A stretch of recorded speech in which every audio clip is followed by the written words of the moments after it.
Start कर दिया। ठीक है, इसको ना बिल्कुल भी हिलाना मत, मैंने मैम को ही बोला है। अभी फोकस मैंने इसमें मैनुअल कर रखा है, जैसे प्रोफेशनल शूटिंग होती है मूवीज़ की, मैनुअल मोड कर रखा है, इसमें ऑटो फोकस नहीं है। हल्का सा भी हिलेगा तो फोकस हट जाएगा, मैंने बोर्ड पे पूरा फोकस किया वैसे। ठीक है, अभी आप वीडियो देखना जो मैं यूट्यूब पे डालूंगा, मैंने मैसेज में लिखा था 10 times, I think 100 times better है। मैंने कल एडिट किया, 10 टाइम्स तो ऑलरेडी रिकॉर्ड इसमें बेटर किया था, मैंने उसको एडिट किया तो 100 टाइम्स बेटर हो गया उससे, जो पहले हमारे वीडियोस पड़े हुए यूट्यूब पे। आपको दिखाऊंगा अभी शाम को भी, कल मैम वाला एडिट किया मैंने, बहुत ज़बरदस्त वीडियो आ गया। हाँ, तो बस इसका बस हिलना नहीं चाहिए, अगर ये हिलेगा तो फोकस हट जाएगा। तो पुरानी वीडियोस में डिलीट भी कर दूंगा एक एक करके, जैसे जैसे अपलोड करूंगा ये वाले वीडियोस, तो पुराने वाले डिलीट भी कर देंगे, क्वालिटी ज़्यादा अच्छी नहीं है। कभी आपको बैकअप लेना हो तो आप ले सकते हो, राइट? नहीं, अब खराब क्वालिटी रखेंगे नहीं, इसमें अच्छी क्वालिटी भी रखेंगे। चलिए, एंट्रीज कहाँ तक होगी आपकी? अगर उसको डाउनलोड कर ले तो फिर आप डिलीट कर दो। हाँ, आप डाउनलोड कर लो, फिर भी डिलीट हो जाएगी, उसको दिक्कत नहीं है। नहीं, डाउनलोड कर सकते, डाउनलोड दो तरीके से होता है। अगर यूट्यूब ऐप के अंदर करोगे फिर तो दिक्कत डिलीट हो जाएगी, नेट से कर लो, अलग से नेट से हो जाते हैं तो हो जाएगी। 19 तक हो गया था मेरा, ओके। चेंज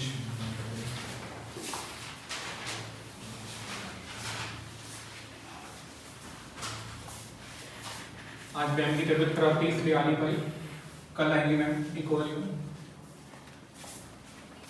सुबह ही मैम का मैसेज आ गया।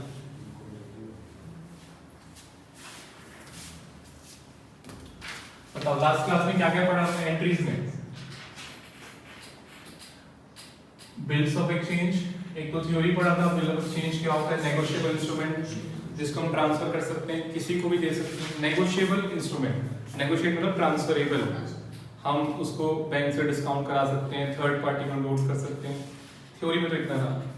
और प्रैक्टिकल में हमने क्या पढ़ा? प्रैक्टिकल में क्या पढ़ा हमने? Calculation of due date, due date कैसे निकालते हैं, 2 मंथ्स ऐड करना है तो अलग तरीका है, और 30 डेज या 60 डेज ऐड करने हैं तो काउंटिंग करना पड़ता है। मंथ्स हैं तो आपको सेम डेट लेनी होती है, 25 का 25, 15 का 15, बट डेज है तो काउंटिंग करना पड़ता है। और काउंटिंग वाले में ये फर्क पड़ेगा कि महीने में कितने दिन है, मंथ में फर्क नहीं पड़ता है ना, 15 अप्रैल और 30 दिन। अब ये फर्क पड़ेगा कि अप्रैल में 30 दिन है, अप्रैल 30 डेज का होता है, 15 मई और 30 डेज प्लस कर दें तो मई में 31 डेज है। बट अब मंथ अगर है 15 अप्रैल और 1 मंथ तो आंसर 15 मई, 15 मई और 1 मंथ आंसर 15 जून। उसमें फर्क नहीं पड़ता कि महीना कितने दिन का है। 15 फरवरी और 1 मंथ होगा तो answer 15 March plus 3 days of grace, तो आपको मालूम ही है। ठीक है, पब्लिक हॉलिडे में एक दिन पहले और इमरजेंसी हॉलिडे में एक दिन बाद। ठीक है, उसके बाद हमने बेसिक कुछ एंट्रीज करी थी, बेसिक एंट्रीज करी थी लास्ट क्लास में। क्या क्या करी थी? बिल ड्रॉन की एंट्री करी थी, बिल एक्सेप्टेड की एंट्री करी थी, एक्स और वाई दो पार्टी थे, एक्स ने ड्रॉ किया था और वाई ने एक्सेप्ट किया था। Bill draw, bill accept. उसके बाद क्या पढ़ा था हमने? एक्स ने बिल डिस्काउंट करा लिया, ये एंट्री पढ़ी, बिल डिस्काउंटेड विद बैंक, और हमने इसको बिल किसको दे दिया? एंडोर्स कर दिया। बस इतना हमने पढ़ा था, basic basic entries. Bill Z को दे दिया, एंडोर्स टू जेड। डिस्काउंट किससे कराया? बैंक से। बैंक से डिस्काउंट करा के एडवांस पैसे ले लिए, जेड को एंडोर्स कर दिया। तो ये हमने लाइट डिस्काउंट करवा सकता था, नहीं बैंक से हो सकता है, डिस्काउंट बैंक से हो सकता है। जेड को एज ए पेमेंट यूज कर सकते हैं, ऐसे नहीं कि जेड को देके पैसे दे दो आपको। ऐसे नहीं हो सकता, कोई जो और पर्सन होता है उनको बिल दे दिया और उन्होंने पैसे दे दिए। नहीं, ऐसा नहीं, प्रैक्टिकल लाइफ में कहाँ होता है। आपको पैसे चाहिए तो आप लोन चाहिए बैंक से लेते हो, ठीक है ना, बट प्रैक्टिकल लाइफ में लोन बहुत रेयर केस में होता है कि आप किसी और पर्सन से लेते हो। ठीक है, स्पेशली इस टाइप के जो इंस्ट्रूमेंट्स होते हैं बैंक के डिस्काउंट करता है, थर्ड पर्सन नहीं करते इसको डिस्काउंट, लीगल भी नहीं है। अगर आप कोई बैंकिंग एक्टिविटी कर रहे हो, देखो आप वैसे किसी फ्रेंड्स को लोन देना ठीक है, आप दे देते हो, बट अगर आपने धंधा ही बना लिया फाइनेंस का तो उसके लिए बहुत टैक्स वैक्स देना पड़ता है, रजिस्टर कराना पड़ता है, अदरवाइज लीगल नहीं माना जाएगा। आप बैंकिंग बिजनेस आप घर से नहीं चला सकते हो, उसके लिए कुछ मिनिमम कुछ करोड़ 100 करोड़ की कैपिटल होनी चाहिए आपके पास। बहुत सारे रेगुलेशंस हैं अगर आप बैंकिंग बिजनेस करना किसी लोन देना लेना, पब्लिक का पैसा ले रहे हो, बैंक की तरह आप एक्ट कर रहे हो, तो घर से नहीं चल सकता वो, राइट। चलो आगे पढ़ो। Due date 20, point number 20, bill discharge by Y ने बिल डिस्चार्ज कर दिया। इसमें 3 केस हैं। अच्छा, डिस्चार्ज का मतलब क्या होता है? डिस्चार्ज मींस छोड़ दिया, उसको दे दिया तो पैसे दे दिए। डिस्चार्ज मतलब पेमेंट कर दी, डिसऑनर नहीं हुआ। ड्यू डेट पर 3 महीने का बिल था, ऊपर देखो टाइम इसका 16 बिल कितने टाइम का है? 3 मंथ्स का लिखा हुआ है ना, 4 जुलाई 3 मंथ्स का बिल है। ड्यू डेट पे दो ही काम हो सकते हैं, या तो वाई पैसे देगा या वाई पैसे नहीं देगा। वाई पैसे देगा तो उसको बोलते हैं हम बिल डिस्चार्ज बाय वाई, मतलब वाई ने बिल की पेमेंट कर दी ड्यू डेट पर, ठीक है, डिस्चार्ज कर दिया, पे कर दिया। अब इसमें 3 केस हैं। बिल किसके पास है? एक्स के पास बिल है, अलग एंट्री होगी। अगर एक्स ने वो बिल बैंक से डिस्काउंट कराया हुआ है और बैंक के पास बिल है तो अलग एंट्री होगी। और एक्स ने अगर बिल जेड को दिया हुआ है और जेड के पास बिल है तो अलग एंट्री होगी। तो तीनों केस में एंट्री करनी है। पॉइंट वही है, एक ही पॉइंट है, बिल के पैसे वाई ने डिस्चार्ज कर दिए, बिल की पेमेंट कर दी है। केस 3 है, एक ही चीज की 3 एंट्री, राइट। चलो नोटिंग करो साथ साथ मेरे साथ साथ, जैसे मैंने लास्ट क्लास में करवाया था आपको, उसी फॉर्मेट में आपको नोटिंग करनी है।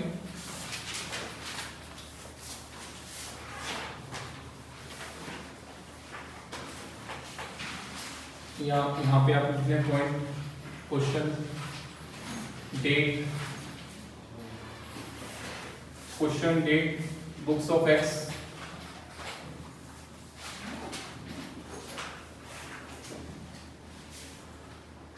बुक्स ऑफ वाई और बुक्स ऑफ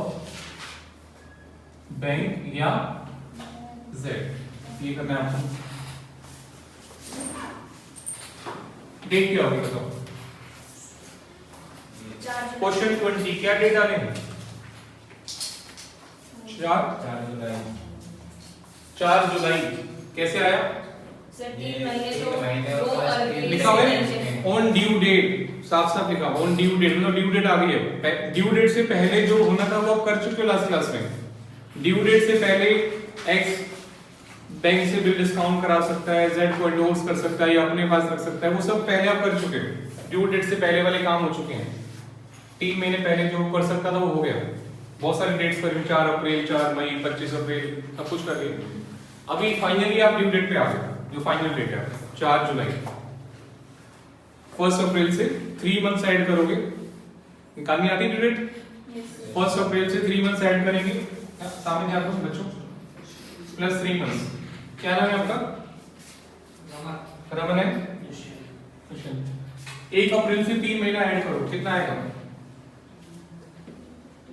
पहले 1 जुलाई आएगा, मंथ में सेम डेट लेते हैं, मई जून जुलाई, प्लस 3 दिन का ग्रेस हो जाएगा, तो क्या हो जाएगा? 4 जुलाई। तो ड्यू डेट पर ये आपका एंट्री होगी 4 जुलाई को। केस कर रहे हैं हम ए वाला, पहला केस। एक्स के पास बिल है, क्या एंट्री करेगा एक्स बताइए? यहां पर पेज के अंदर मैंने आपको एक्स लिखवाया था क्या? लिखवाया। चेक करना, कोई एक्स लिखवाया था ना यहाँ पे पेज में? एक्स वाई जेड लिखवाया था बुक्स ऑफ एक्स बैंक और जेड लिखवाया होगा। हां एक्स बैंक और जेड। चलो एक्स वाली पेज वाली एंट्री में कहीं भी कर सकते हो, कोई फर्क नहीं पड़ता। यहाँ कर देते हैं कैश टू बीआर, 5000 का बिल था, और वाई करेगा बीपी टू कैश। यहां भी कर सकते हो एंट्री, ये भी एक्स की बुक्स है, बट मैंने पेई का अलग बना रखा है। पेई जो जिसको पेमेंट मिलेगी, ड्यू डेट पर किसको पैसे मिलेंगे? जिसके पास बिल है। अगर एक्स के पास बिल है तो एक्स को मिलेंगे, बैंक के पास है तो बैंक को मिलेंगे, जेड के पास है तो जेड को मिलेंगे। तो पेई का मैंने अलग कॉलम बना रखा है, पेई कोई भी हो सकता है। तो एक्स के पास बिल है तो वो एंट्री यहां भी कर सकते हो, यहां भी कर सकते हो, जहां मर्जी कर लो, आपकी मर्जी है। पेपर में ऐसे 3 कॉलम तो बनाने नहीं, पेपर में तो एक्स की बुक्स बनाओगे तो वो एंट्री यहीं पे करोगे। पेपर में ऐसे कंपैरेटिव तो बनाओगे नहीं ना तीनों, एक्स की अलग से बनानी है, वाई की अलग से बनानी है एंट्रीज। ये तो मैं आपको सिखाने के लिए कंपैरेटिव बना रहा हूँ। बैंक की बैंक की पूछता नहीं है, जनरली एक्स की पूछता है, वाई की पूछ ज्यादा है, जेड की पूछ लेगा, ठीक है, बैंक की कभी नहीं पूछता। चलो कैश टू बी आर 5000, हमें पता भी नहीं होता ना सर कि बैंक क्या एंट्री करता है। नहीं पता होता है, मालूम होता है, मैं कराऊंगा बैंक के लिए करा दूंगा। चलो ये एंट्री जो मैंने यहाँ करी यहाँ भी हो सकती है। अच्छा इसका लॉजिक क्या लगा है, रूल क्या लगा है, ड्यू डेट पर वाई ने पैसे दे दिए तो कैश एसेट बढ़ गया और बिल वाला एसेट कम कम हो हो गया। गया और वाई ने पैसे दिए बिल के बीपी टू कैश, क्या हो गया, लायबिलिटी कम हो गई, लायबिलिटी कम हो गई और एसेट कम हो गया। एसेट कम हो गया। सिंपल रूल्स हैं इसके। BP to cash, liability liability होता है, पेमेंट करने से लायबिलिटी कम होती है, कैश कम हो गया, एसेट, सिंपल है। बी केस में बिल किसके पास है, बैंक डेट वही रहेगी, ड्यू डेट 4 जुलाई, तीनों केस में बैंक के पास बिल है। तो एक चीज मैं पक्का बताया, तो ये वाली एंट्री सेम है, वाई सेम एंट्री करेगा जब बिल किसी के पास हो, तो मैंने डबल कोमा लगा दिया।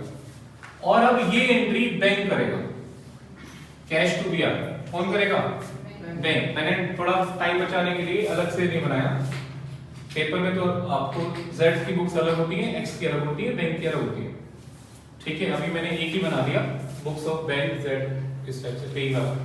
तीसरा पार्ट क्या था, देखो क्वेश्चन में क्या लिखा हुआ, सबसे पहले लाइन पढ़ो, पास necessary entry in the books of drawer, जो तो ड्रॉर कौन है, X, in the books of drawing, drawing कौन है, Y, जो एक्सेप्ट करता है। और थर्ड क्या है, पेई, जिसको पैसे मिलेंगे, पेई, पेई कैन बी बैंक, Z और X। इसका मैंने एक सिंगल कॉलम बना दिया। तो अगर X के पास बिल है, cash to B R X करेगा अपनी बुक्स में, बैंक के पास बिल है तो cash to B R bank करेगा अपनी बुक्स में। तीसरा केस पे आओ, Y से एंट्री करेगा, C, Z के पास बिल है, X की बुक्स में कोई एंट्री नहीं होगी, Y सेम करेगा और ये एंट्री कौन करेगा, Z करेगा कैश टू बी आर अपनी बुक्स में।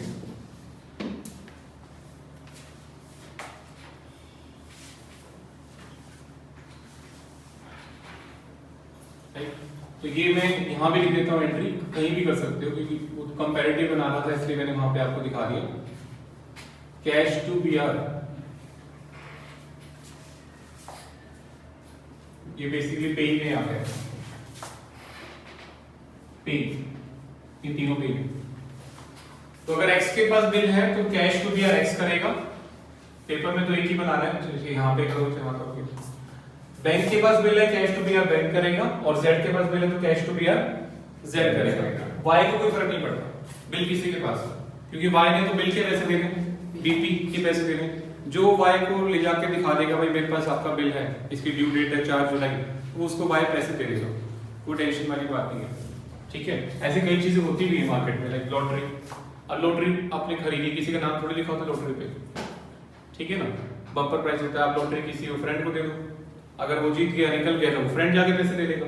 बस लॉटरी दिखानी होती है कि आपके पास ओरिजिनल लॉटरी है, उसका नंबर है, नंबर होता है लॉटरी का, ठीक है ना। तो ऐसे ही बिल बीपी है और डॉक्यूमेंट है, वो बिल जिसके पास भी है वाई उसको पैसे दे देगा।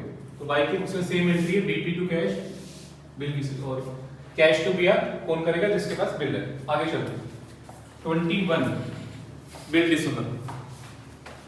जैसे मैंने बताया दो ही केस हो सकते हैं, ड्यू डेट पर वाई पैसे देगा या नहीं देगा, देगा तो बोलते हैं बिल डिस्चार्ज, नहीं देगा तो क्या बोलते हैं, बिल डिसऑनर। अब यहाँ पर कई बच्चे बड़े डाउट्स में रहते हैं, डिसऑनर का मतलब बैड डेट समझ लेते हैं, ऐसा नहीं है। डिसऑनर का मतलब बैड डेट्स नहीं होता, पैसे डूबे नहीं अभी आपके, ड्यू डेट पर पैसे नहीं आए, इसको बोलते हैं dishonour bill. When the drawee of the bill unable to pay the amount on due date, it is called dishonor bill. जब जो बिल का ड्रॉई है, एक्सेप्टर ऑफ बिल है, ड्यू डेट पर पैसा नहीं दे पाता, तो बिल उसको हम क्या बोलते हैं, बिल डिसऑनर हो गया। चेक अगर मान लो आपने किसी से चेक लिया और बैंक में डाला, बाउंस हो गया, बाउंस चेक बाउंस किसी भी रीजन से हो सकता है, सिग्नेचर मैच नहीं करे या उसके बैंक में पैसे नहीं है, बैलेंस कम है, तो ये थोड़ी ही पैसे डूब गए। आप फ्रेंड को बोलो भाई दूसरा चेक देते हैं, चेक बाउंस हो गया, नया चेक बना के दे देगा वो, ठीक है ना। तो वैसे ही है यहाँ पे, अगर बिल डिसऑनर का मतलब ड्यू डेट पर पैसे नहीं आए, पैसे बाद में आ सकते हैं, तो अभी बैड डेट्स की एंट्री नहीं करनी है अभी आपको बिल्कुल भी, सिर्फ आपको बाउंस, जैसे चेक बाउंस की एंट्री होती है वैसे ही आपको यहाँ पे चेक डिसऑनर की एंट्री करवाई थी मैंने आपको जनरल एंट्री में, वैसे ही बिल डिसऑनर की एंट्री करनी है, बैड डेट्स नहीं हुए अभी, ठीक है। यहाँ पे 4 केस है। 4 केस कैसे बन गए? वैसे 3 ही बनने थे। एक्स के पास बिल है, बैंक के पास बिल है, जेड के पास बिल है, और चौथा केस क्या है? जेड के पास ही बिल है। फोर्थ केस देखिए एक बार। फोर्थ केस में जेड के पास ही बिल है, बट 6000 सेटल किए। याद है? एक ऊपर देखो 19 में बी पॉइंट चेक करो। 19 में जेड को जब एंडोर्स किया था तो ए पॉइंट में 19 का एक पॉइंट में 5 का बिल देकर 5 सेटल करे थे। 19 के बी पॉइंट में 5 का बिल देकर 6000 रुपए सेटल करेंगे। 1000 रुपए का डिस्काउंट था, इसलिए यहाँ पर भी 2 केस बन गए जेड के। जेड के पास बिल है जो अर्लियर एंडोर्स किया गया था, 5000 सेटल करे थे। डी केस में भी जेड के पास बिल है जो अर्लियर एंडोर्स किया गया था, 6000 रुपए सेटल किए थे। क्लियर हो गया? अब इसमें चारों केस में एंट्री करनी है।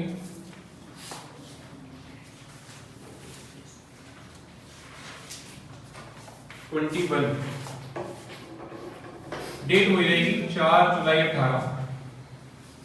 ठीक है, मैं यहां पे कर देता हूं, थोड़ा इजी हो जाएगा अलग से। इतने आप ये नोट कर दो जिसने नोट नहीं किया। कर लिया? ठीक है, साथ साथ मैं इधर बना रहा हूं दोबारा से।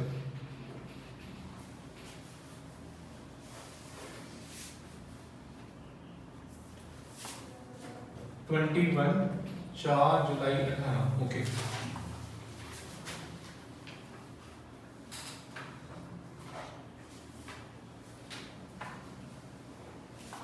ए पार्ट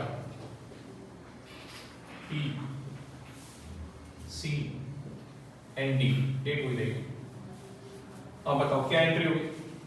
बिल डिसऑनर हो गया, एक्स के पास बिल है, एक्स क्या एंट्री करेगा बताइए?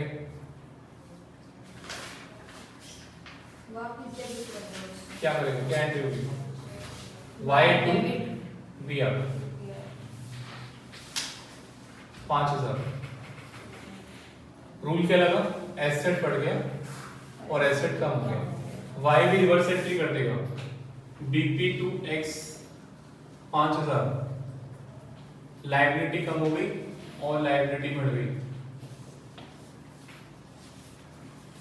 ये एंट्री कैसे बनी है? इसको सीखने के 2 तरीके हैं। एक तो रूल से भी सीख सकते हो। Y बिल बाउंस हो गया, बिल ड्यू डेट पैसे नहीं मिले, तो बिल तो खत्म हो गया। 2BR पैसे मिले से नहीं मिले, बिल तो खत्म, उसकी वैल्यू नहीं है। चेक अगर आपका बाउंस हो जाता तो चेक रद्दी के बराबर है, कूड़े में डाल सकते हो। चेक आपने डाला बैंक में, बैंक ने वापस कर दिया, वैसे पैसे नहीं है, आप उठा के फाड़ के फेंक दो, कोई फायदा। तो बिल तो खत्म हो गया, एसेट कम हो गया। अब पैसे किससे लेने? Y से, तो Y डेटर बढ़ गया। एक तो ये बेसिक तरीका है। दूसरा तरीका क्या है शॉर्टकट? जब Y से बिल आया था तो क्या एंट्री करी थी? BR टू Y, उसको उल्टा कर दो, Y टू BR। जब Y से बिल आया था, क्वेश्चन कौन सा है वो? पॉइंट नंबर 16 में देखो। 16 में क्या एंट्री करी थी? जब Y से बिल आया था, X ने एंट्री करी थी BR डेबिट टू Y। जब अब बाउंड डिसऑनर हो गया तो उल्टा कर दो, Y टू BR। दोनों तरीके ठीक है, बट इससे कंसेप्ट ज्यादा क्लियर है। ठीक है, ऐसे ही ये वाला, इसके भी 2 तरीके हैं। BP कैंसिल हो गया, इसका BR कैंसिल हो गया और इसका BP कैंसिल हो गया। BP कैंसिल मतलब लायबिलिटी कम हो गई। अब पैसे किसको देने हैं? X को देने हैं। तो BP वाली लायबिलिटी कम हो गई, X वाली लायबिलिटी बढ़ गई। नाम मत रखना बस लायबिलिटी का। पहले BP के पैसे देने थे, अब बिल तो बाउंस हो गया, डिसऑनर हो गया, तो वो तो खत्म हो गया। अब पैसे किसको देने हैं? X को, तो X वाली लायबिलिटी बढ़ गई है। दूसरा तरीका शॉर्टकट, जब इसने बिल BP दिया था Y ने शुरू में, क्वेश्चन नंबर 16 में ही, क्वेश्चन नंबर 16 में जब Y ने बिल दिया था X को एक्सेप्ट करके, तो क्या एंट्री करी थी Y ने? याद करो, X account debit to BP account, उसको उल्टा कर दो। समझ में आया? शॉर्टकट भी है। जब इसने BP दिया था X को Y ने, ठीक, एक्सेप्ट करके, तो Y ने अपनी बुक्स में एंट्री करी थी X account debit to BP account, उसको रिवर्स कर दिया BP टू X अकाउंट। तो ये शॉर्टकट है, बाकी रूल्स वाला ज्यादा बड़ी। चलिए आगे। बी पार्ट 4 जुलाई, ये आपका किसके पास बिल है? बैंक के पास बिल है, राइट? तो अब बहुत जबरदस्त पॉइंट कराने वाला हूं आपको, ध्यान से देखो। बैंक के पास बिल है तो बैंक 2BR तो करेगा, राइट, बट डेबिट करेगा वो x को, y को नहीं करेगा। और x करेगा y टू बैंक, y से लेना है बैंक को देना है, पॉइंट को समझो। किया था सही। और ये करेगा BP टू सेम है, इसकी बुक्स सेम BP to है, X। सेम है। अब इसको समझो, तीनों एंट्री करेंगे, ये बैंक की बुक्स है। थर्ड कॉलम मैंने किसका बनाया, बैंक Z, x हटा देता हूं मैं यहां से एक बार, मैं सिर्फ बैंक Z का बना रहा हूं। अगर x पे ही होगा तो उसकी एंट्री मैंने यहां पे कर ही दी है, कंफ्यूजन ना क्रिएट हो, मैं यहां से मिटा रहा हूं। मैं सिर्फ यहां पे लिख रहा हूं x और बैंक और Z एक कॉलम। अगर x पे ही हुआ तो उसकी एंट्री मैंने यहां पे कर दी है, ठीक है, क्लियर हो गया। डबल डबल नहीं सीखना, यहां सिर्फ बैंक और Z की बुक्स बना रहे हैं, राइट। चलो ये बैंक की बुक्स है, x टू BR कैसे हुआ ये, y ने पैसे नहीं दिए तो बैंक x को क्यों डेबिट कर रहा है? क्योंकि सर बैंक के नाम पे था ना, X ने नहीं, डिस्काउंट करवाया बिल, था ना। हाँ डिस्काउंट कराया था, बिल तो y के नाम पे था, बिल पे तो y का नाम लिखा हुआ। डिस्काउंट पर पर सर डिस्काउंट कराया था उसका ना। ट्रैक्टर बच जाएगा क्योंकि उसने तो पैसे ले लिए। एडवांस पैसे x ने लिए थे। इसको मैं सिंपल एग्जांपल देके समझाता हूँ। आपने एक फ्रेंड से पैसे लेने और एक को देने, ठीक है। आपका एक फ्रेंड है मोहन, दूसरे का नाम रोहन, चला दे। आपकी जनरल एंट्री मैंने आपका नाम डाला हुआ था, देखा था आपने? अमित का भी डाला था, अंशी का भी डाला था। हाँ, तीनों का नाम डाल दिया था।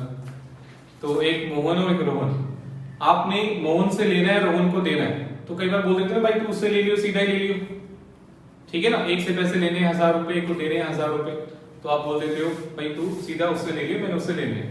बट अगर वो उस पैसे, आपका एक दोस्त दूसरे दोस्त से पैसे मांगता है, वो मना कर देता है, तो देना तो आपका बनता है, फर्स्ट तो आपका बनता है देना। तो वही चीज यहाँ पर है, प्रैक्टिकली सोचो, बिल्कुल दोस्त की तरह। एक्स ने बैंक से एडवांस मनी ले लिया, बिल डिस्काउंट कराया, वाई से बिल आया था एक्स के पास, वो भी फ्री में नहीं आया, गुड्स बेचे थे, फ्री में थोड़ी आ गया, गुड्स बेचे थे। तो वाई ने एक बिल दिया, कंसीडरेशन, अकाउंट सब कुछ कंसीडरेशन, समथिंग इन रिटर्न, कुछ पाने के लिए कुछ देना पड़ता है ना। तो गुड्स दिए, वापस से क्या मिला, बिल दिया।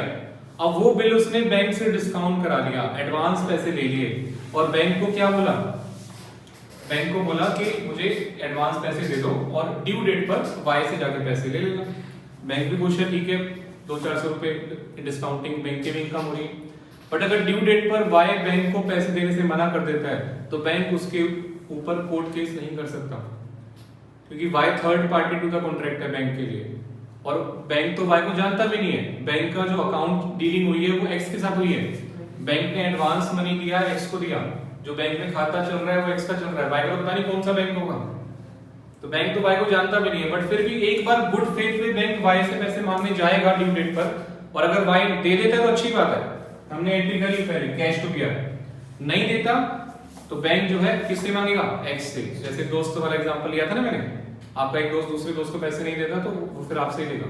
तो वही चीज है, अगर बैंक को पैसे नहीं मिले वाई से तो वो एक्स से ही लेगा, कोर्ट केस भी करेगा तो एक्स के अगेंस्ट भी करेगा, कोर्ट में भी जाएगा तो एक्स के अगेंस्ट जाएगा। Y is a third party to the contract, bank और एक्स के बीच में कॉन्ट्रैक्ट हुआ था कि आप मुझे एडवांस पैसे दो, ड्यू डेट पर मेरा एक फ्रेंड जिसको मैंने सामान बेचा हुआ है वो आपको पैसे दे देगा, ठीक है। वाई ने पैसे नहीं दिए तो कोई मतलब नहीं है, that is a third party contract, x और बैंक के बीच में था, तो एक्स को ही डेबिट करेगा। अब एक्स की बुक्स में देखो बहुत जबरदस्त बढ़िया एंट्री है, वाई टू बैंक, वाई से लेना है बैंक को दे रहा है, इसमें कहीं भी आर नहीं आएगा। और इस पे लिखो इंपॉर्टेंट बच्चे, ये एंट्री हमेशा गलत करते हैं, इस एंट्री पे इंपॉर्टेंट लिखो, वाई टू बैंक वाली एंट्री पे, वाई टू बैंक वाली एंट्री पे इंपॉर्टेंट लिखो, लिख लिया, ओके। तो कैसे बना, वाई से लेना बैंक को देना, एसेट बढ़ रहा है एसेट कम हो रहा है। बच्चे क्या गलती करते हैं, बच्चे कहीं ना कहीं बीआर डाल देते हैं, बीआर या तो डेबिट कर देंगे या बीआर क्रेडिट कर देंगे। क्यों, क्योंकि क्वेश्चन में लिखा हुआ है बिल डिसऑनर्ड, जब तक एंट्री में बीआर नहीं दिखाएंगे नहीं मन को शांति नहीं मिलती, दिल को तसल्ली नहीं मिलती, कहीं ना कहीं बीआर डेबिट या क्रेडिट करेंगे, क्योंकि नाम एंट्री में लिखा हुआ बिल गॉट डिसऑनर्ड, ठीक है ना। एंड जो भी चाहे बैंक से डिस्काउंट कराया हुआ जो भी है, तो ऐसा नहीं हर एंट्री में बीआर नहीं आता, बिल तो इसके पास है ही नहीं, बिल तो बैंक के पास है, सोच के देखो, बिल तो इसके पास है ही नहीं, बल्कि अगर वाई पैसे दे देता बैंक को तो ये तो एंट्री ना करता। अभी मैंने पहले करवाया था, वो देखो क्वेश्चन नंबर ये आपका 20, इसमें तो एंट्री भी नहीं करी, पैसे दे दिए अगर बाय ने तो कैश टू जो है कैश टू बीआर, ये वाली एंट्री जो मैंने कॉमा लगाया कैश टू बीआर, ये बैंक ने एंट्री करी है कैश टू बीआर। बैंक के पास बिल है क्वेश्चन 20, बाय ने पैसे दे दिए, बैंक ने एंट्री करी कैश टू बीआर, और एक्स ने कोई एंट्री ना करी, कोई एंट्री करेगा नहीं, बिल बैंक के पास है, इसको क्या मतलब है? ये तो पहले ही पैसे ले चुका है एडवांस और बिल दे चुका है बैंक को, जा चुका है बिल, ठीक है ना। तो इसकी बुक्स में इस एंट्री में बीआर क्यों नहीं आ रहा? क्योंकि बीआर पहले जब आया था इसके पास तो बीआर डेबिट हुआ था, जब इसने बिल बैंक को देके डिस्काउंट कराया तो बिल बीआर क्रेडिट भी हो चुका है, इसके पास बीआर आ भी चुका है और जा भी चुका है, इसकी बुक्स में बीआर अकाउंट ही नहीं है अभी ये एंट्री क्यों कर रहा है? क्योंकि बैंक ने उठा के इसको डेबिट कर दिया, बैंक ने बोला भाई तेरे दोस्त ने पैसे नहीं दिए तो तेरे को देने पड़ेंगे 5000, तो इसलिए क्या इसको देना पड़ेगा बैंक को 5000 को, किससे लेगा? वाई से, ठीक है ना। बिल यहाँ पर नहीं आएगा, बीआर इसके पास है ही नहीं, पहले आया बैंक को दे दिया, इस एंट्री में बीआर को मतलब ही नहीं। अच्छा वाई क्या एंट्री करेगा? सेम एंट्री, बिल किसी के पास हो, वाई ने तो पैसे किसको देने हैं? एक्स को देने हैं। थर्ड केस क्या है? अब थर्ड केस आप समझ जाओगे खुद ही, बिल जेड के पास है, फ्लोटिंग बात भी करना मुझे बताओ, बिल जेड के पास है तो जेड क्या एंट्री करेगा बताइए? बिल जेड के पास है, जेड क्या एंट्री करेगा? बोलो बोलो, यहाँ पे जेड की बुक्स में सेम एक्स टू बीआर, और ये क्या करेगा? वाई टू जेड, वाई से लेना है और जेड को देना है, सिंपल। और ये सेम एंट्री बिल्कुल बैंक की तरह हो गया। अगर बिल जेड के पास है, डिसनर हो गया, तो जेड किससे पैसे मांगेगा? सेम एंट्री करेगा बैंक की तरह ही, एक्स टू बीआर, एक्स से लेना है, बिल खत्म हो गया। और ये क्या करेगा? वाई टू जेड, वाई से लेना है, जेड को देना है। एसेट लायबिलिटी, एसेट रूल्स बड़ा सिंपल रूल्स हैं, एसेट बढ़ रहा है और लायबिलिटी बढ़ रही है, वाई से लेना है एसेट और जेड को देना लायबिलिटी, और वाई की बुक्स में सेम एंट्री, बिल किसी के पास हो उसने पैसे एक्स को देने। सर ये नोटिंग चार्जेस क्या होते हैं? हाँ बेटा मैं उस पे आया नहीं अभी, फ्यूचर का डाउट पूछ रहे हो आने दो उस पे, पहले इसका डी पार्ट करेंगे।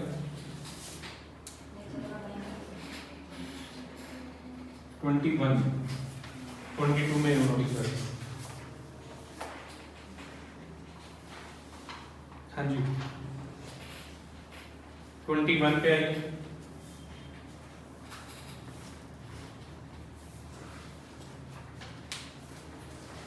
देखो डी पार्ट, जेड के पास ही बिल है, मतलब सी वाला ही पार्ट है, जेड के पास बिल है, बट हमने ये एंडोर्स किया था और 6000 रुपए सेटल किए थे। अब ये ऐसे समझ में नहीं आएगा, इसकी एंट्री थोड़ा प्रैक्टिकल समझना पड़ेगा, इस पे भी लिख लो इंपॉर्टेंट। ये 12 11th में 11th के सिलेबस से भी ऊपर है, ठीक है। और भी कई सारी चीजें 11th के टॉपिक्स के नाम सेम है आपका, वही bill of exchange, depreciation, bank reconciliation, but her chapter में एक लेवल ऊपर जाता है, कुछ क्वेश्चंस एक्स्ट्रा होते हैं सीए के लेवल के अंदर, ठीक है। ऐसा नहीं कि बिल्कुल वही का वही सेम आपको पढ़ना है। डीकी गोल उठाने की जरूरत नहीं है, जो डाउट्स है आप उससे डिस्कस कर लो। अगर आप साइंस के हो फिर तो डीकी गोल भी करो, साइंस का कोई बच्चा है डीकी गोल जरूर करना है 11th 12th का, स्पेशली 11th का तो जरूर करना है, 12th में इतना दिक्कत नहीं है। पार्टनरशिप कंपनी अकाउंट्स में 2 ही टॉपिक है, मैं डिटेल में कराता हूँ, बट डीकी गोल भी साथ में करो इसके, जो आईसीए के मॉड्यूल है वो तो ठीक है, बट 11th की डीकी गोल पूरी खत्म करनी है आपको। ये सेम टॉपिक उठा लो जो चल रहे हैं 11वीं क्लास का, और जो डाउट्स होते हैं मुझसे आप क्लास के बाद, मैं फ्री होता हूँ क्लास के बाद, डिस्कस कर लो, ओके। और कोई बच्चा तो नहीं है साइंस का? ठीक है, कोई फ्रेंड को भी रेफर करना, 70+ होनी चाहिए, ठीक है। दिल्ली में मैं आपको एक छोटा सा किस्सा सुनाता हूँ। मेरे पास एक बच्चा आ गया, उसके थे 34 या 33%, ठीक है, सीए करने आ गए। पहली बार, वैसे मैंने बहुत देखे 50-60%, और पहले मुझे इस बात का पता भी नहीं था कि बच्चे जो हैं इस वजह से फेल हो रहे हैं कि उनके 10th 12th में नंबर कम है, तो बेस बहुत ही वीक है। बाद में धीरे धीरे मैंने एनालाइज जब डाटा सर्च करना शुरू किया, तो जो बच्चे पास हो रहे हैं 99% बच्चों के, 100 में से एक बच्चे या 1000 में से कि मैं एक्सेप्शन आर ऑलवेज देयर, ठीक है। बट मोस्टली बच्चे जो पास हो रहे हैं, फेल तो देखो होने को 90 वाला भी, अगर आप नहीं पढ़ोगे तो 90 प्लस लेके भी फेल हो जाओगे, पढ़ना तो पड़ेगा आपको सीए में। बट मैं बात कर रहा हूँ उनकी जो पास हो रहे हैं, उन सब बच्चों के 70 प्लस थे 12th में, 10th में, 12th में, और जो फेल हो रहे हैं उन सब के 70 बिलो थे। तो मैंने उसके बाद से बना लिया कि यार इन बच्चों को थोड़ा सा उनको समझाना है कि आप सी के जगह पहले बीकॉम वगैरह करो, कुछ और करो, अच्छे नंबर लेकर आओ, उसके बाद बीकॉम के बाद में तो सी कर सकते हैं। ये थोड़ी के बस से थोड़ी बंद थोड़ी हो जाते हैं, बीकॉम एक बार मेहनत करो। तो वो लड़का आया 33 से 34 से 35 तो नहीं थे दैट टाइम श्योर, आ गया अपना सर सीए करवा दो, ठीक है। और मैंने पहले तो फॉर्म में ये कॉलम ही नहीं था कि 10th 12th में क्या बात है, पहले तो जो आ रहा है आने दो भाई, पैसे ला रहे हो ठीक है करो कोचिंग, हम पूछते भी नहीं थे नंबर पहले के स्टार्टिंग ईयर से। तो मैंने उसको फॉर्म भरवाया, उसने नंबर लिखे अपने, मैंने कहा ऐसे कैसे सीए का तुमने सोच लिया? बस सर मेरा बचपन से एम है, बचपन से मतलब ठीक है चलो। अब मैंने मना किया उसको, मैंने कहा आपको दिक्कत होगी, आप नहीं कर पाओगे, थोड़ा मुश्किल कोर्स है, समझाने की कोशिश करी।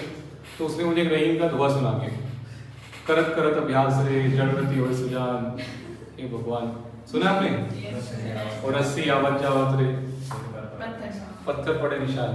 तो मैंने उसको एक सिंपल सा रिप्लाई दिया, मैंने कहा इतनी मेहनत करनी होती तो +2 में कर लेता, इतनी रस्सी तेरे को आगे पीछे कर दी थी, ठीक है, तो 12th में कर लेता, तो वो यहीं पे आके करना सब ठीक है।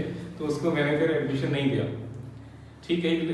देखो करने को मेहनत करके बहुत कुछ हो सकता है, बट एक स्टिल एक लेवल तो होता है ना।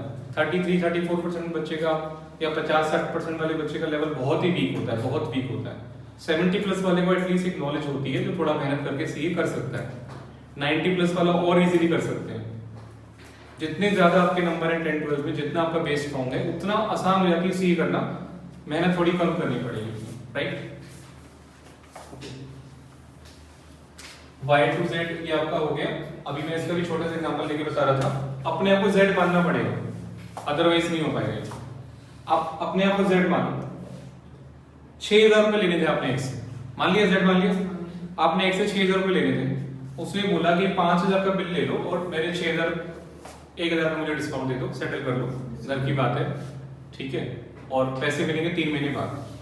तो एक तो आपने 1000 रुपए का उसको डिस्काउंट दिया, लेने थे 6000, आप बोलो कुछ ना से तो कुछ मिल जाए कोई अच्छा, ठीक है, और 1000 का डिस्काउंट दिया। 3 महीना आपने वेट करा और बिल लेके गए वाई के घर पे, और वाई ने खड़क बेल बजाई, वाई ने आप खोला, आपने बोला पैसे, वाई ने दरवाजा आपके मुंह पे बंद कर दिया, बोला मैं तुम कौन खामेगा, हम नहीं जानते तुम। वाई ने मना कर दिया, मैं नहीं जानता। वो कर सकता है लीगली, वाई का कोई ज्यादा रोल नहीं है। तो अब Z किससे पैसे मांगेगा? X से। कितने लेगा? 5 या 6? 5 लेगा, 6 लेगा, पूरे 6 लेगा। ऐसे में आप अपना पैसे मिल जाते तो आप 5 में खुश थे, बट पैसे नहीं मिलते तो आप 1000 रुपए डिस्काउंट भी क्यों छोड़ोगे, है कि नहीं? एक तो आपने खुशी खुशी डिस्काउंट दिया था, अब जब वाइट से पैसे नहीं मिले तो आप दुखी होकर डिस्काउंट भी वापस लोगे। आप पूरे के पूरे 6000 रुपए लोगे X से। तो ये चीज सीखने वाली है। तो यहां पर एंट्री क्या होगी? X to BR to discount, discount भी वापस हो जाएगा।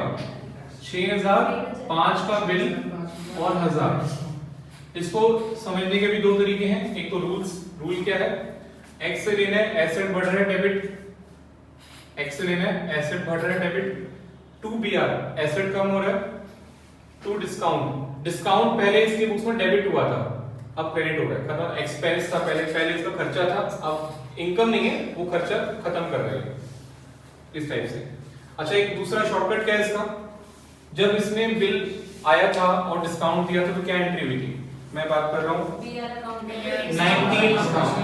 19 का बी, चेक करो सब बच्चे अपनी कॉपी में चेक करो। 19 का बी, Z ने क्या एंट्री करी थी? BR debit discount debit to X, उसको उल्टा कर दिया, ठीक है ना। 19 का बी एंट्री करी थी BR debit discount debit to X, उसको उल्टा कर दो, X to BR to discount. ये शॉर्टकट है, बट रूल से करोगे ज्यादा बेटर है। रूल क्या है? एसेट बढ़ रहा है, ऐसे लेना है, एंटर, बिल खत्म हो रहा है, एसेट कम हो रहा है, डिस्काउंट जो खर्चा था पहले, अब वो खर्चा कम हो गया, एक्सपेंस कम हो गया। इनका मत बोलना, पहले इसने डिस्काउंट डेबिट किया था, खर्चा था, अब वो क्रेडिट करके कैंसिल हो रहा है, मतलब खर्चा कम हो गया। ये क्या करेगा, ये करेगा y to z, डिस्काउंट भी डेबिट करेगा to z। अब इंपॉर्टेंट बात ये है कि 1000 का डिस्काउंट ही खुद ही बियर करेगा, y के ऊपर 5, y सिर्फ 5000 रुपए के लिए पेबल है। इस पॉइंट को भी समझो। आप अपने फ्रेंड y को ये नहीं बोल सकते यार तेरी वजह से मेरा 1000 रुपए का डिस्काउंट और मारा गया, उसमें y की क्या गलती है, उसने तो 5000 रुपए देने थे। आप किसी को डिस्काउंट आप 1000 रुपए ले रहे हो, किसी 2000 रुपए ले रहे हो, उसमें y का तो कोई वो नहीं है ना, गलती नहीं है। तो y तो सिर्फ 5000 ही देगा, y सेम एंट्री करेगा BP2X 5000, तो 1000 का जो डिस्काउंट है वो अलग से डेबिट करेगा, और बल्कि डिस्काउंट पहले इसने अपनी बुक्स में क्रेडिट किया था, तो ये खर्चा नहीं हो रहा है इसका, ये इनकम कम हो रही है, डिस्काउंट वाली इनकम कम हो रही है, यहां पर खर्चा कम हो रहा है, तो इसको आप एक्सपेंस मत मानना। जब इसने, मैं बात कर रहा हूं वन एंट्री की, 19 का भी, हाँ जी 19 का भी, जब इसने Z को बिल दिया था 1000 रुपए का डिस्काउंट लिया था, तो ये डिस्काउंट क्रेडिट किया था हमने, याद है, Z to BR to discount income थी इसकी पहले, अब वो डिस्काउंट उठा के हमने डेबिट कर दिया, तो इनकम कम हो गई, कैंसिल हो गई, Y डेबिट, इसमें कहीं BR नहीं आएगा इस एंट्री में, ध्यान दो बच्चों बोर्ड पे, इस एंट्री में BR क्यों नहीं आया, क्योंकि इस एंट्री में कहीं भी BR बिल नहीं आएगा, क्योंकि BR इसके पास है ही, Z के पास है, बिल BR इसके पास आया था स्टार्टिंग में, X के पास बिल आया था, इसने एंट्री करी थी BR to Y, इसने फिर Z को दे दिया, Z to BR to discount, bill तो इसकी बुक्स में है ही नहीं ना BR अकाउंट। अब ये एंट्री तो एक जबरदस्ती वाली एंट्री कि Z को पैसे नहीं मिले, Z ने उठा के X को डेबिट कर दिया, अब Z ने X को कर दिया तो ये Z को देना पड़ेगा, और ये लीगल भी है, लीगली भी ऐसे ही होता है, ठीक है। तो Z को देना है तो किससे लेना है, Y से लेना है, क्लियर। चलो नोट हो गया सब बच्चों को, कॉपी में ये रूल है, मतलब जैसे कि अगर उससे 6000 रुपए लेने डिस्काउंट अगर वो ना भी बता के ले ले तो किसने बिल बता के, मतलब बिल पे अमाउंट लिखा होता है, अच्छा जो आपका बिल 6000 रुपए को तो दे रहा है, ठीक है, तो वो डिस्काउंट दिखाना जरूरी है।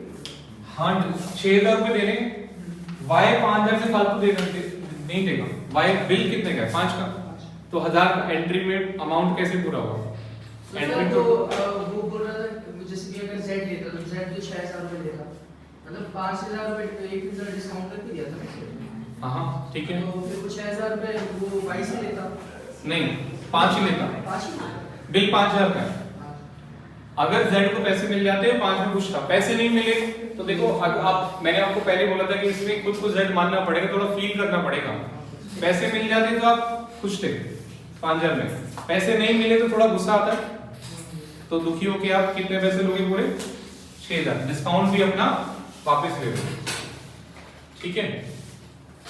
चलिए सर उसने बीपी डेबिट क्यों नहीं किया, किसने, इसने, क्योंकि इसकी बुक्स में बीपी कहां से आ गया, बीपी तो इसकी बुक्स में होता है, बाय इसमें बीपी दिया रखा था ना उसको, बीआर बिल एंडोर्स करना, वो बीपी नहीं कहते, इस जब इसने एंडोर्स दिया था तो बीआर टू बीआर किया था, पहले बीआर आया था Y से, तो इसमें X ने एंट्री करी बीआर टू Y, Z को दे दिया, अभी मैं डिस्काउंट को इग्नोर कर रहा हूं, Z को दे दिया, उसने एंट्री करी Z टू BR, तो बिल आ भी चुका है और जा भी चुका है, इसकी बुक्स में BR अकाउंट ही नहीं है, बीपी सिर्फ Y करता है, बिल पेबल सिर्फ Y के लिए होता है, X के लिए आया तो भी BR, गया तो भी BR, ठीक है। और कोई डाउट है किसी को यहां तक, आगे चल सकते हैं, क्लियर है बिल्कुल। चलो 22, अब देखो दिखने में सेम सा है बट थोड़ा सा फर्क है, थोड़ा सा ही फर्क है, ज्यादा फर्क नहीं है, क्या फर्क है चेक करके बताओ, इसमें नोटिंग चार्जेस आ गए 500, बाकी सेम है, ABCD सब सेम है, ये बैंक ही लेते हैं है ना, नोटिंग चार्जेस आ गए 500। अब आपको यहाँ पे सीखना है कि नोटिंग चार्जेस होते क्या हैं, पहली बात तो व्हाट इज नोटिंग चार्जेस, फिर नोटिंग चार्जेस कौन पे करता है, नोटिंग चार्जेस क्यों पे करते हैं, and fourth question ultimately bear कौन करते हैं नोटिंग चार्जेस। अब मुझे पहले यहाँ पे बात करते हैं, एक्स के पास बिल था तो इसने उठा के वाई को डेबिट कर दिया, वाई टू बीआर, अगर बिल एक्स के पास है वाई से ले, अगर बिल बैंक के पास है एक्स टू बीआर, जेड के पास है वही एक्स टू बीआर, यहाँ पे वही खाली यहाँ पे y to z y से लेना बैंक को देना, तो क्या किसी को डेबिट करने से पैसे मिल जाते हैं? पैसे तो नहीं, डेबिट ही कर रहे हो ना भाई, x को डेबिट x से लेना है टू बी आर, y से लेना है बैंक को देना है y से लेना है, तो क्या डेबिट डेबिट एंट्री करने से पैसे मिल जाएंगे? कैसे मिलेंगे? क्या करना पड़ेगा? लेके आना पड़ेगा। कोर्ट केस, अगर सामने वाला बंदा पैसे नहीं दे रहा, कोर्ट केस करोगे, कोर्ट दिलवाएगा पैसे।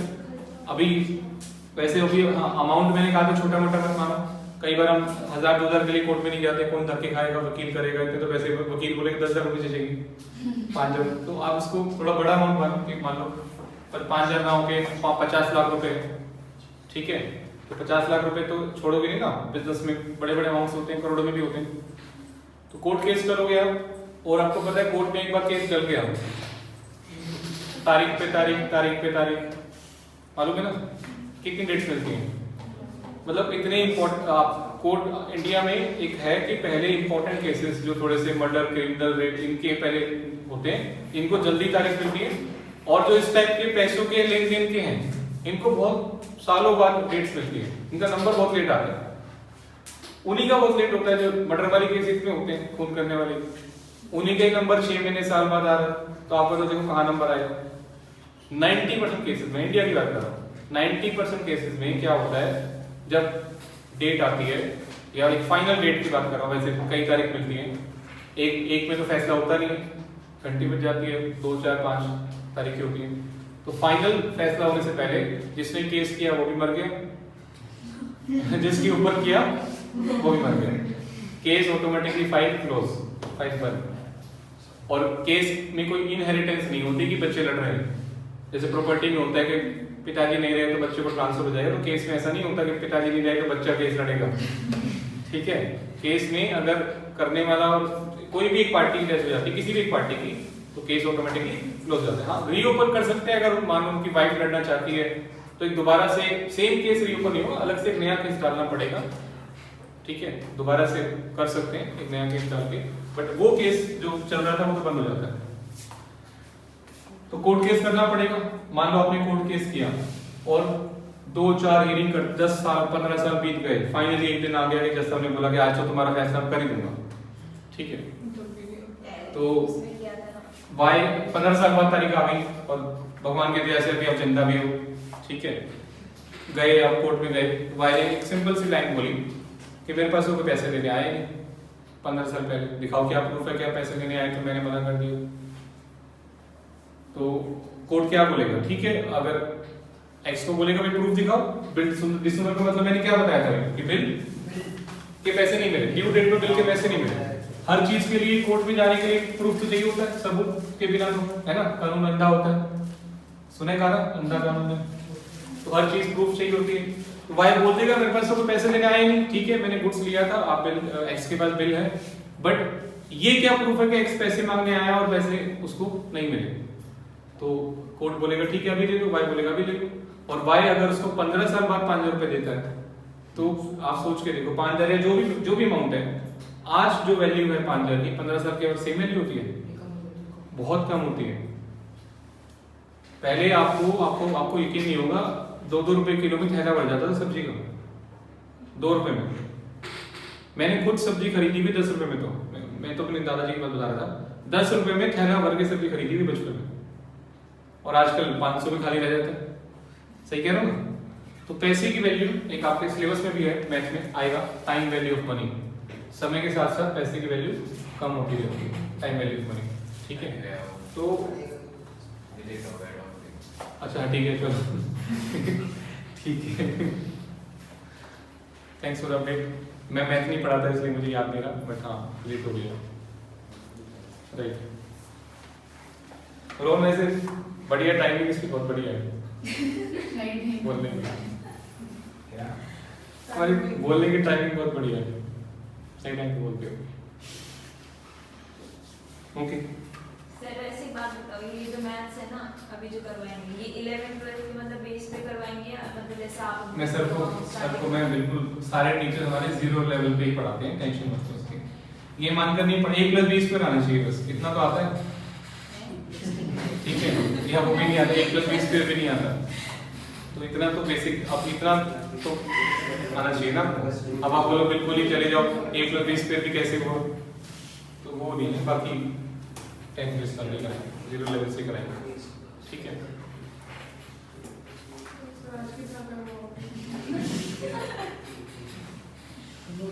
सर वो काफी देर से 5 मिनट का ब्रेक मांग रही है, आपको सुन ही नहीं रही। चलो अभी ये तो कर, तो जल्दी छोड़ दूंगा, अभी ये तो कंप्लीट कर रहा हूँ, उठाई लिया तो एटलीस्ट ये वाला कौन सा टॉपिक है 21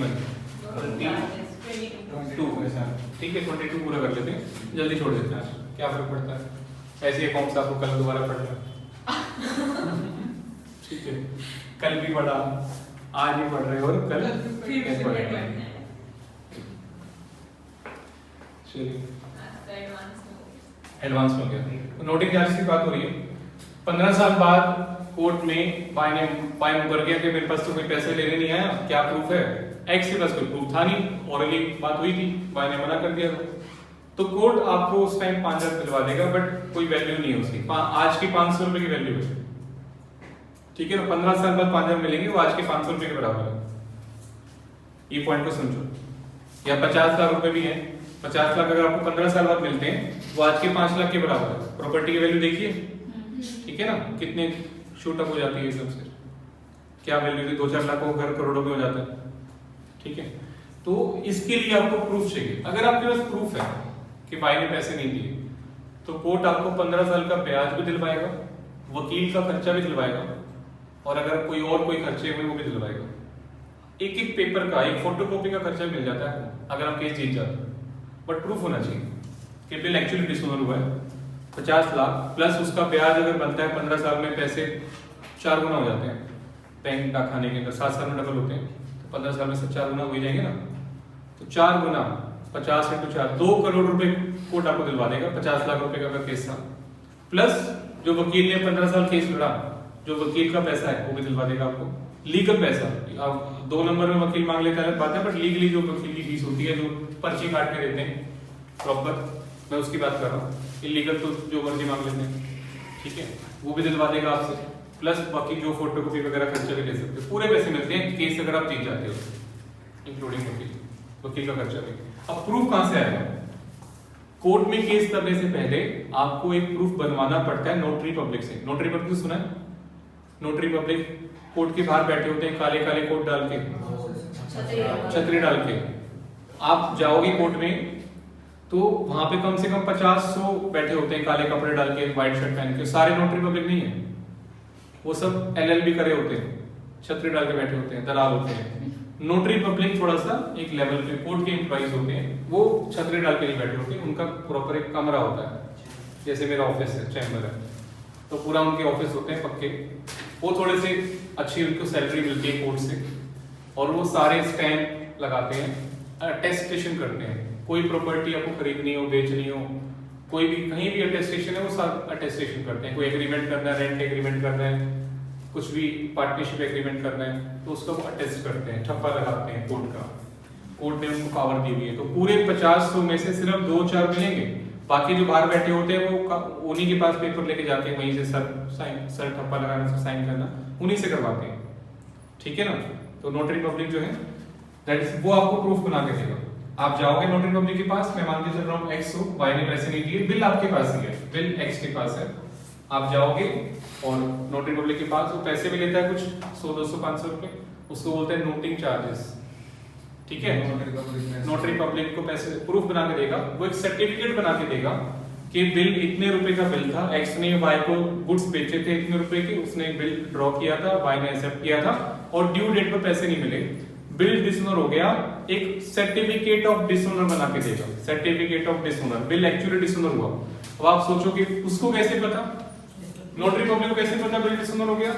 नोटरी पब्लिक सेम टाइम पे जब X जाएगा, Y से फोन करेगा कि अगर आपने पेमेंट कर दी है तो मुझे प्रूफ दिखाओ, अगर पेमेंट नहीं करी है तो एक्सेप्ट करो। सिंपल सी बात है। नोटरी पब्लिक Y से क्लियर बोलेगा कि अगर आपने पेमेंट कर दी है तो मुझे प्रूफ दिखाओ पेमेंट का। पेमेंट स्लिप होती है, रिसिप्ट होती है, आप कहीं पैसे देते हो रिसिप्ट लेते हो ना, नहीं करी तो मैं सर्टिफिकेट बना के दे रहा हूं, proof of dishonour, certificate of dishonour. तो आप एक सर्टिफिकेट ऑफ डिसऑनर बनवाओगे, उसको 100, 200, 500 रुपए दोगे नोटरी पब्लिक को, और वो सर्टिफिकेट लेके जब कोर्ट में जाओगे तो आप केस जीत जाओगे, प्लस आपको इंटरेस्ट ब्याज सब कुछ मिलेगा। अब लास्ट पॉइंट जो मैं बताने वाला हूं, कोर्ट में केस कौन करेगा? अगर एक्स के पास बिल है तो एक्स करेगा, बैंक के पास बिल है तो बैंक करेगा, जेड के पास बिल है तो जेड करेगा। कोर्ट में बाद में तो ठीक है, जेड के बैंक के पास बिल है, एक्स से लेना है, इसने वाई से लेना है, बैंक को देना है, बट इनिशियली कोर्ट में कौन जाता है? जिसका सबसे पहले नुकसान होता है। अगर बैंक के पास बिल है, सबसे पहला नुकसान बैंक का हुआ है, कोर्ट में बैंक जाएगा। जेड के पास बिल है तो सबसे पहला नुकसान जेड का हुआ है, कोर्ट में जेड जाएगा। तो नोटरी पब्लिक को भी कौन पैसा देगा? जिसके पास बिल है। नोटरी पब्लिक को पैसे कौन देगा? कैश में, जिसके पास बिल है। बट अल्टीमेटली नोटरी पब्लिक का पैसा भी दूसरे के ऊपर ट्रांसफर, जैसे ये ट्रांसफर कर देते हैं ना, ये वाला ध्यान दो, यहाँ पे x टू br, तो नोटरी पब्लिक का पैसा एक बार z दे देगा बट डालेगा x के ऊपर ही। ऐसे ही y टू बैंक, y से लेना बैंक को देना, तो बैंक को देना है, y से लेना है, नोटरी पब्लिक का पैसा भी डाल देंगे y के ऊपर। अल्टीमेटली बियर y ही करेगा। सर ये बैंक और ये जो z है, ये केस करेंगे किसके ऊपर? y के ऊपर या फिर अगर x के पास बिल है तो x केस करेगा y के ऊपर, अगर बैंक के पास बिल है बैंक करेगा x के ऊपर, ठीक है। z के पास बिल है तो z भी करेगा x के ऊपर। और जब एक बार केस हो जाता है तो बैंक कोर्ट है सब पार्टीज को बुला लेता है। जेड एक्स के ऊपर क्यों करेगा? एंट्री x से लेना ना z को पैसे, फिर वो x जो है फिर वो y के ऊपर केस नहीं वो अलग केस नहीं होता, फिर उसी में ही वो सारे सब कोर्ट्स में सबको बुला लेते हैं। इन्हीं केस की शुरुआत हो जाती है। पैसे y को देने पड़ते हैं। हाँ जी, एंड में पैसे y को देने पड़ेंगे एंड के अंदर, ठीक है। चलो इस पे आइए, इसमें कितने रुपए का नोटिंग चार्जेस? 500 रुपए। मैं इसी में चेंज कर रहा हूँ, आप एक बार बोर्ड पे ध्यान दो कैसे मैं बदल रहा हूँ, बट आपको पूरा नोट करना है। यहाँ पर x के पास बिल था, यहाँ पर ट्रू कैश होगा 500 रुपए और ये 5500 हो जाएगा। यहाँ पर एंट्री होगी बीपी, नोटिंग चार्जेस 2x 5500 रुपए देंगे, खर्चा हो गया, और ये क्या है? लायबिलिटी बढ़ गई।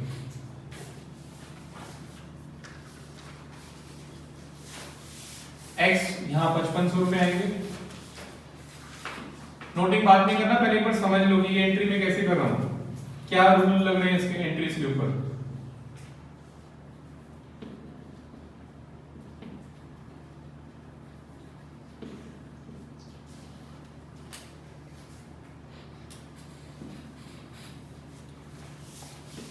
टू कैश,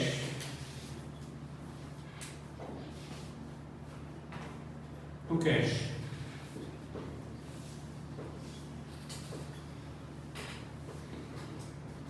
देखो एक बार, अगर x के पास बिल है तो x करेगा y to br to cash. Bill खत्म हो गया 5 का, पैसे इसको देने पड़े, कोर्ट में x जाएगा, नोटरी पब्लिक को 500, बट अल्टीमेटली दोनों पैसे किससे लेने हैं? y से। दोनों पैसे, कोर्ट में केस जीतोगे तो सब पैसे मिल जाते हैं y से। y ने बिल खत्म हुआ 5 का, बीपी खत्म हुआ 5 का, लायबिलिटी और नोटिंग चार्जेस खर्चा। तो नोटिंग चार्जेस पैसे तो ये दे रहा है, खर्चा इसका होगा बाद में किसी को देना। बाद में खर्चा इसका। तो यहाँ पे ये चीज मैंने आपको बेसिक एंट्रीज में कराई हुई है। अगर आप अपना खर्चा पे करते हो तो एंट्री होती है एक्सपेंसेस टू कैश, बट किसी और के बिहाफ पे करते हो तो that person debit to cash. कराया था ना, उसमें कराया था carriage outwards, delivery charges, delivery charges paid on behalf of customer, basic entry में कराया था। तो हमने एंट्री करी that customer account debit to cash, that debtor account to cash. तो वही यहाँ पे हो रहा है, कैश तो ये दे रहा है x, बट खर्चा किसका हो रहा है? 5। अब यहाँ पर आओ, बैंक के पास बिल है तो पैसे तो बैंक देगा, नोटरी कोर्ट में बैंक जाएगा, पैसे बैंक दे रहा है, बट किसके ऊपर डाल रहा है? x पे डाल रहा है। और x को भी क्या नुकसान है? वो y पे डाल देगा। बैंक ने x पे डाला, x ने y पे डाल दिया, पूरे 5500 including bill including noting charges. Same z का है, z की उसमें भी सेम एंट्री होगी, x to br to cash, मैंने डबल कोमा लगा दिया, ठीक है। x से लेना है और पैसे, अगर z के पास बिल है कोर्ट में z जाएगा, नोटरी पब्लिक को भी z पे करेगा, तो अल्टीमेटली किसके ऊपर डाल देगा? x के ऊपर। और यहाँ पे देखो y टू z, y से लेना है, z को देना है 5000 बिल का, 500 नोटिंग चार्जेस का। यहाँ पे हर केस में एक ही एंट्री हुई है, y की बुक्स में सब में सेम एंट्री हुई है, bp noting charges to x। 5000 bill के देने हैं, 500 नोटिंग चार्जेस के देने हैं, x को टोटल कितने देने हैं? 5500 रुपए देने हैं एक्स्ट्रा x। क्लियर हो गया? चलिए नोट कर लो। कल वाली क्लास में चैप्टर खत्म हो जाएगा आपका। नोट्स लेकर आना अपने, आपकी क्लास एक्स्ट्रा बचेगी इसके बाद। मैं देखूंगा अगर हिना मैम लेती है तो बहुत अच्छी बात है, और अगर मैं लूंगा तो फिर मैं पढ़ाऊंगा थ्योरी ये चैप्टर है ना? कब पढ़ाओगे? फ्राइडे को। अच्छा, मैं सोचे आज ही पढ़ाओगे। नहीं नेक्स्ट क्लास फ्राइडे को अगर हिना मैम क्लास ले लेती है मेरी तो वेरी गुड, ठीक है। अगर नहीं फ्राइडे वाली, कल तो मेरी क्लास है, ठीक है। फ्राइडे को अगर लेती है तो ठीक है, नहीं तो मैं थ्योरी पढ़ाऊंगा मैम की सैटरडे को नया सैटरडे तो मैथ की क्लास भी आती है, मैम की भी है। अच्छा ये छुट्टी के चक्कर में दोबारा कि सर जैसे पिछली बार छुट्टी हुई थी वैसे अब की बार सैटरडे छुट्टी कर दो। सर आप करोगे तो हम आपको रोकेंगे। हाँ आपको है, सही बात है। सर आ रहे हैं सैटरडे को। सर सैटरडे को आपकी क्लास लेंगे। मंडे बोला मुझे सर यही था, बाकी नहीं सर बोला तो यही था, मैं 2-3 को आ जाऊंगा क्लास ले लूंगा, बाकी फोन कर दूंगा मॉर्निंग में सुबह सुबह कहाँ पहुंचे ट्रेन। सर को बोला आराम से मंडे तक जब इतना वेट कर लिया तो नहीं, फिर ज्यादा लेट हो जाएगा वैसे, फिर मंगलवार बैठेगी सर क्लास, टीटीएस में है ना, इसलिए मैंने सैटरडे रख दिया। तो आ जाते हुए क्लास लगवाई दूंगा मैं।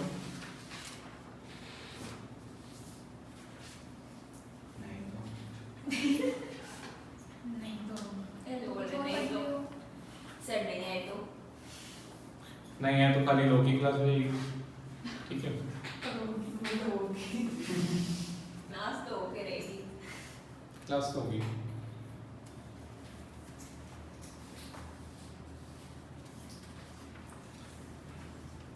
अभी मॉड्यूल से कुछ नहीं करना बच्चों, आईसीए मॉड्यूल का मैं होमवर्क देता हूँ, अभी पिछले वाला कंप्लीट कर लो जिसका नहीं हुआ जनरल एंट्री अच्छे से। जो बच्चे नए आए उनको बैकअप में मैं करा दूंगा, जनरल एंट्री से एक चैप्टर निकला आपका जनरल एंट्री वाला, बेसिक्स जनरल एंट्री है। YouTube पे डले हो मेरे सारे वीडियो जनरल एंट्री के, वहां से देख सकते हो पूरा टाइमिंग जब तक बैकअप नहीं मिलता जनरल एंट्री के। और बाकी ये सेकंड चैप्टर है, इसमें कोई डाउट है तो अभी क्लास के बाद मैं फ्री हूँ, कैन आस्क मी। सर वो मेरे को कोड बता दो, बाहर ऑफिस में लैपटॉप है, आ जाओ, चलो हाँ। ठीक है। और जिसके डाउट्स हैं वो रुक जाना बच्चों।